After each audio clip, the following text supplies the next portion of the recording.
over here. Wait. Yeah, that's alright. Okay, so I kind of just literally pulled out the camera because I had some ideas that I was mumbling about to myself, and I thought, hey, this is an opportunity to practice some talking, maybe get some content about ideas. Anybody who has achieved a level of success in their life goes through their personal journeys. I feel like we discover that there is a necessary balance between two elements, water and earth, of compromise and conviction. I believe that is of paramount importance. Because you see, let's say we're talking about career, right? When you're having a career, you need a certain level of earth, rigidity, a goal. You just set your sights on something, because if you don't, well, you're not going to get anywhere. Okay? To a boat, I'm trying to remember how this one goes. To a boat that has no destination, no wind is favorable. Okay, so you have to have a destination and a goal, of course, that is foundational, but it is also necessary to be a little fluid, right?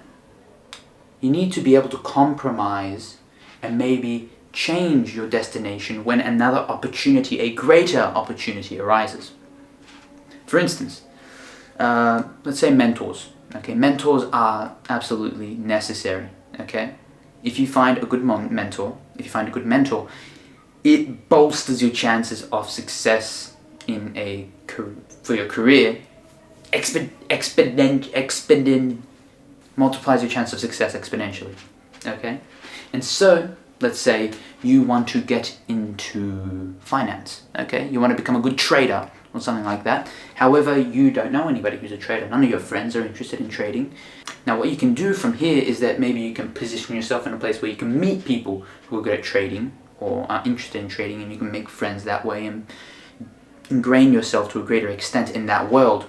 Or maybe you can take a second and say, okay, I want to be a good trader. What does that entail? Why do I want to be a good trader? Okay, trader makes money. Okay, it's a fairly respected job, and it's quite busy. But with that busyness comes a level of self-respect, knowing that you are sacrificing so much of your life to achieve success in this particular domain. Okay, now we've kind of broken down that goal to an extent, and we still have a goal, but we now open up the gates to possible compromises, self-negotiation. And who knows, maybe you go out to dinner with your dad and some of his friends, and you find out that one of them works in law. He works in law and he's actually doing quite good. He's great friends with your dad, and you talk with him, he really likes you.